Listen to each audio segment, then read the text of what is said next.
that he do everything possible to put that fire to rest, that he was using every effective resource available to him. Now, you'll be able to ask him questions at a particular point, but I'll tell you that Harris County is using every single available resource that we have at our disposal, number one, to deal with that particular issue around ITC, but also to deal with the surrounding communities. And so we are in coordination with the mayors, Mayor Mouton of Deer Park, Mayor Rigby of LaPorte, Mayor Moya of Galena Park. We are talking to Mayor Diaz out of Jacinto City. We are working to, and obviously Mayor Turner out of the city of Houston, but we're making sure that we understand that this wind moves the plume from one direction to another, but we are making sure that no one is being left behind and that we are listening to all the concerns that are coming from the community. Now, I know that people further away from here have their concerns, and those are legitimate concerns. But this is ground zero. And so we are making sure that we are dealing with the immediate and surrounding community from that event. But we're talking with Mayor Turner to ensure the city of Houston is that they're doing what they need to do with the city of Houston. And as I mentioned, we're talking with all the other mayors that are in this immediate proximity and within Precinct 2. I want to make sure that you understand that I know my precinct, and I've always spoken about my precinct in the context that Precinct 2 has amongst the lowest medium income, and Precinct 2 has amongst the highest number of children and families without health insurance, and that we also have amongst the highest rates of cancer in the area. Knowing that is what was urging me to get the Harris County Public Health Department synced up and ready to deploy as soon as we were able to, and in coordination with all of the other events taking place. Because this community is a underserved area. They're hardworking, they're humble, they're prideful. They don't ask for help when they don't need it. But we shouldn't be waiting for them to ask for help when we know it'll be obvious that they'll need it. So this is what this response is all about. And then lastly, many of you know that I have not been shy about my frustration on this particular case. I've already spoken to individuals involving the Harris County District Attorney's Office. Next Tuesday, we will be having an action item on Commissioner's Court agenda. There has to be accountability for this event. That number one, thank God there was no loss of life to our firefighters that were responding to that event. And we're grateful to those brave men and women that are out there fighting that fire. I was out there, and I wouldn't want to trade places for them, no matter how many years I've carried a gun. Secondly, I'll tell you that we are now at a point where things have calmed down at that particular site, and we're going to allow local, state, and federal agencies to do their investigations. Now, this takes us to a point of criminality. I don't know yet, because those investigations have to be held. But if they do, so be it, because we have to hold people accountable. I have heard for years that this area in particular, and not just speaking of Precinct, or rather Deer Park, but rather Precinct 2 in general, that with the refineries out here, and we respect the jobs that these folks create, but creating jobs and being a part of our economy is never permission to make people sick. So this is going to create a new conversation for us for how we do better at coexisting together. They're an important part of the economy. We need to recognize that. But this event demonstrates how one tank farm on fire can create disruption, can impact the economy, can create fear and to a certain extent chaos. And that is unacceptable. So I will support the investigations to go where they need to go. And if people need to be held accountable, I will support that, and so be it. We will continue to do what needs to be done for as long as we need to do to support the community and ensure that people have the resources and support that they need. I will once again, I'll close with this, and then I'll ask Dr. Shaw to share some information about his incredible response out here. There's a lot of information flowing out there. A lot of it is inaccurate and uncoordinated with what the county judge is working on, with what our local, state, and federal officials are working on. And so I need your help to ensure that people can have access to readyharris.org. Number one, to get information on what the status of air quality is in the area. And secondly, when there is or isn't shelters in place being called. And so I would ask your help to continue to put that information out there. And Dr. Shaw will share information about the Ask Your Nurse resources so that people don't have to leave their homes, but can have access to particular information at that point. Ahora, brevemente, I'd like to say a few words in Spanish. Les quiero dar las gracias por acompañarnos. Aquí el Dr. Shaw, el director de la Oficina de Salud Pública del Condado Harris, me está acompañando porque ya cuando se inició el incendio, yo le estaba pidiendo a él de comenzar a planear para tener recursos en la comunidad, para apoyar a la gente, muchos que no tienen seguro de salud. Entonces, lo que estás viendo aquí es un esfuerzo máximo por parte del Departamento de Salud para apoyar a la gente, porque sabemos que mucha gente están preocupados.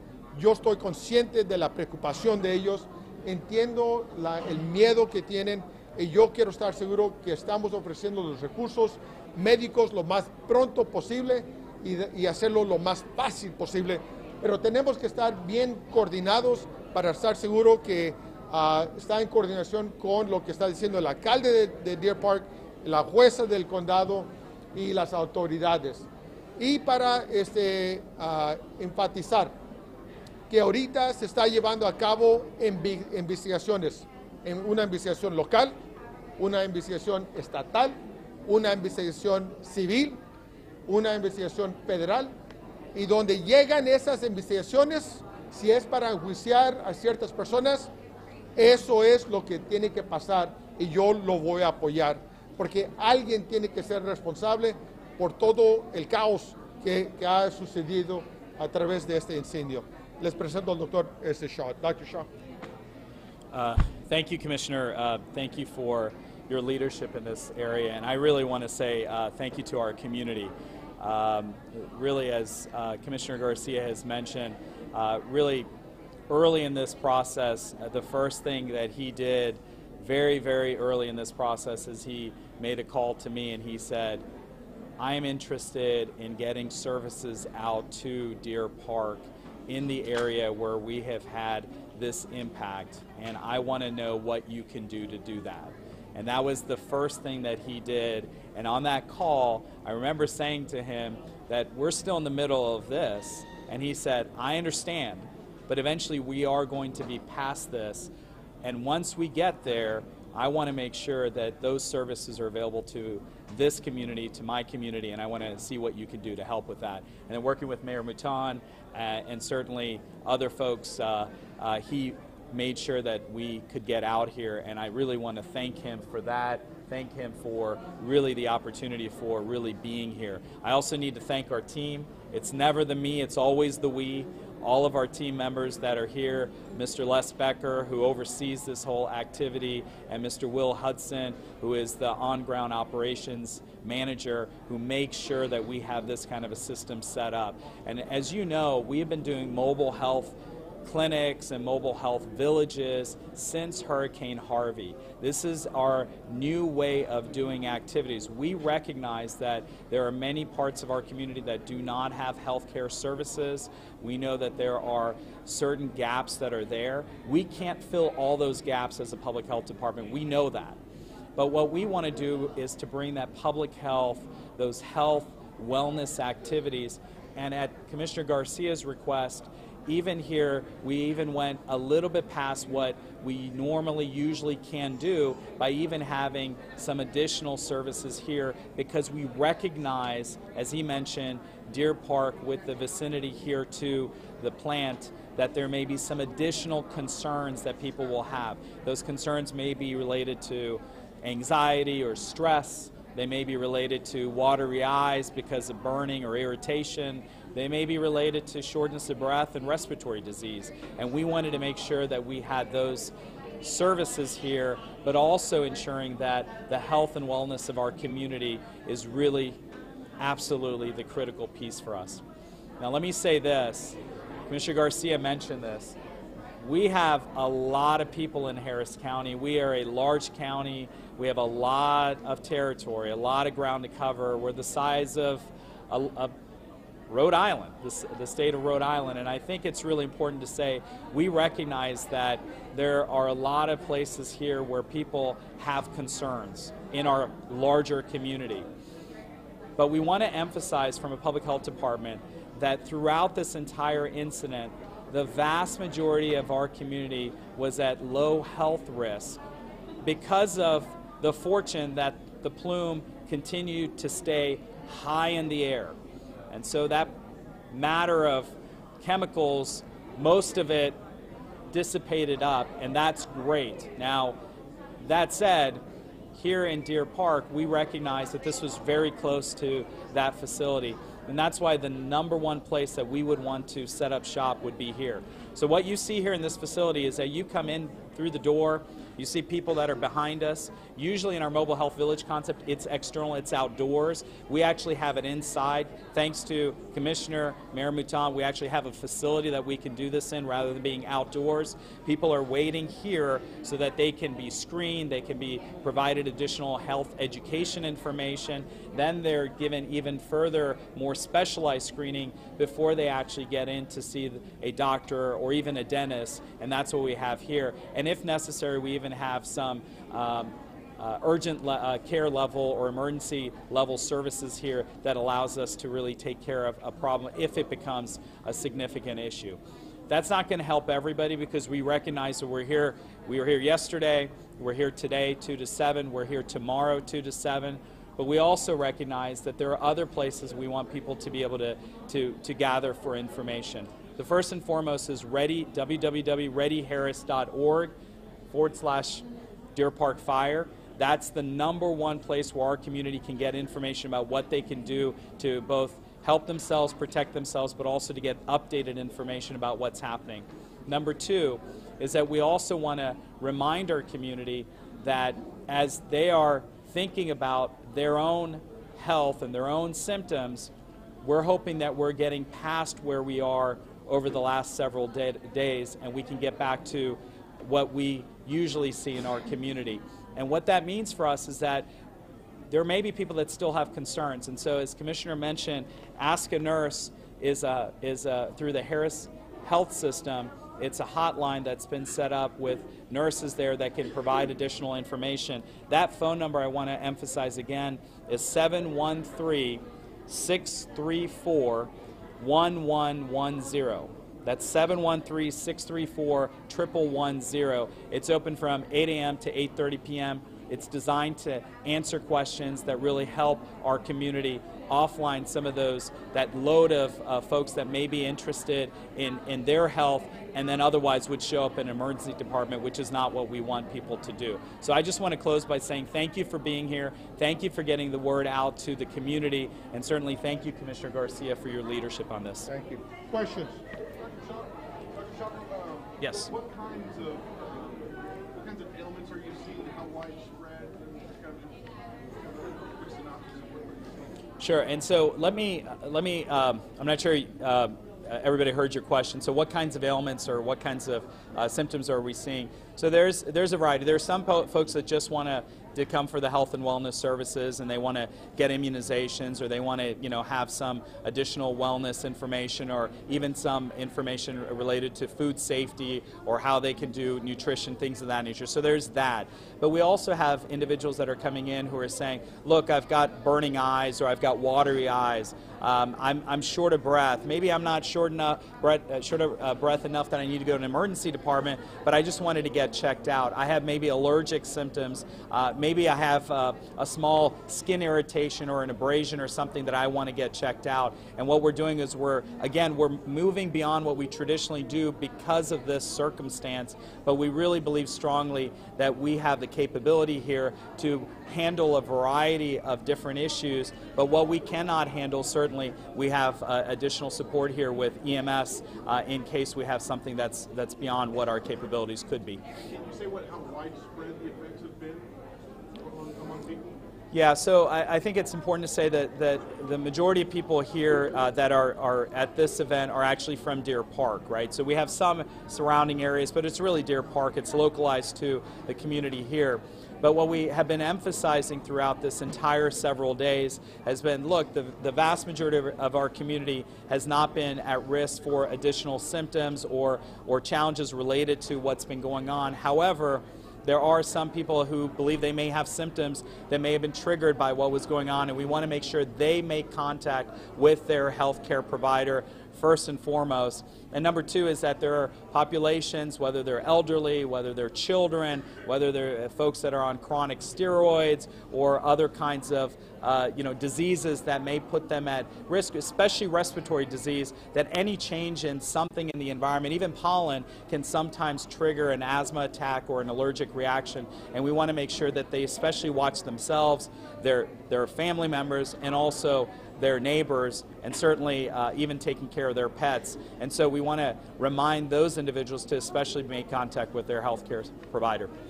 There are many people in this district without a social security number. What kind of option do they have? Yeah, so here the question was about Social Security.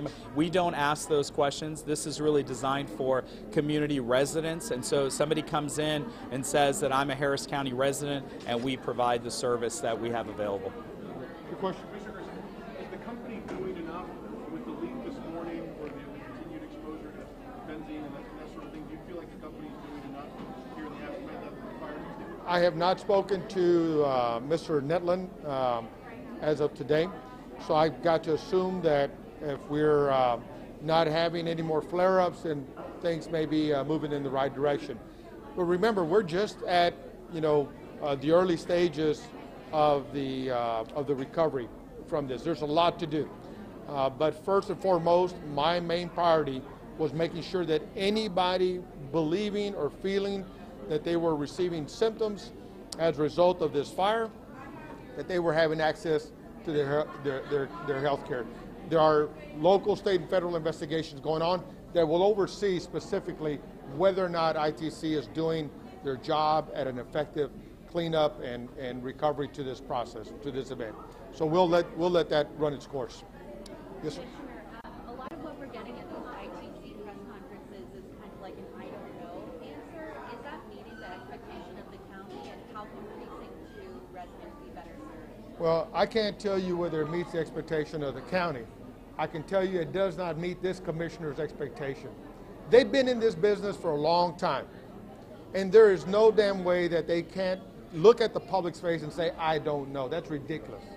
And so it doesn't meet my expectation. I'm glad I'm here because you just got my blood pressure up again. ¿Qué tipo de servicios están dando aquí? Están llegando personas, pero ¿qué puede recibir aquí aquellos que estén interesados en llegar? Mira, queremos que todos que sienten algún síntoma que puede ser relacionado a este incendio, que vengan. Aquí todos están bienvenidos. Sin embargo, si es otro aspecto de salud, que vengan. Los recursos están aquí para ellos, no importa. ¿Pero qué se va a hacer? ¿Reciben medicamentos? ¿Qué se va a chequear de ellos? Aquí tienen todo de las vacunas, dentistas y los médicos. Aquí podemos revisar la presión de sangre, diabetes, todo aquí se puede hacer. Y sin embargo, si hay la necesidad de alguna atención urgente, ellos van a apoyar en ese sentido también. Pero esto es sabiendo que esta área es una comunidad de bajos recursos económicos y que mucha gente no tiene seguro de salud, y por eso yo me preocupo y por eso tenemos esos recursos aquí. Any other questions? Doctor, could you comment on, can you say if any of the residents have had has it been escalated where they had to use the EMS, any of the symptoms? Yeah, so we did have, obviously I can't go into specifics because we try to keep that from a privacy confidentiality standpoint. But yeah, we have, yesterday for example, we did have one individual. Truth is that sometimes we can treat some of those things, but we want to ensure that there's a connection with the healthcare system. But we did have one individual, not who had to go by EMS, but somebody who we did recommend that they go to an emergency department for the condition they had. So we have not had to transport really necessarily. I'm just seeing one. We did one, yeah, so we did have one that we had to transport, but again, it was really more that we wanted to ensure that this individual's health was not in a situation that could have gotten worse here. So that's why we wanted to connect with the healthcare system. And I think that's a really good point, that we want to make sure that what we do here gets connected with the healthcare system. Because look, we're a health department, right? We're really responsible for an entirety of a county, of a community, 4.7 million people. We know every individual, you, me, everyone has individual health needs, individual healthcare needs. We want to make sure there's an intersection with our healthcare system. And that's why while this has all been happening, we've also been sending information to our healthcare providers so they have additional information about what's been going on. Do we know if those symptoms were related specifically to the virus? So the question about whether those symptoms were related to the fire, it is always hard to tell if it's symptoms related to an incident, or if it's a trigger that may have caused symptoms, or if it's something that is unrelated. What we're assuming right now is that people that come to us and they say this is related to something in the exposure, we're certainly keeping that in mind, but our doctors are making that evaluation. Let me just add a final point, and that is, again, thank y'all for being here. I've told people that through my public service career, I've been through Tropical Storm Allison, Alicia, I've been through Katrina, Rita, Ike, Harvey, and now this particular event. Every event is unique. There's not a playbook for any one event. There's no way we can go back to Allison and say, this is how you do everything going forward. And so every event is unique, and so we are working hard not to try to look for some formula that may have worked in the past. We do look at some of that, but our specific duty is urgency. Everything has a sense of urgency, and we're working hard to bring those resources immediately to the community and to support the community as a whole. So I will say that assuming that all things continue as they are at the moment, these services will be here again tomorrow. And so I would ask for your help to let people know in the immediate area that if they want to come in and get checked, to please do so. 2 to 7 tomorrow. 2 to 7 tomorrow. So I would ask your help to share that information, because again, I understand the challenges of the area.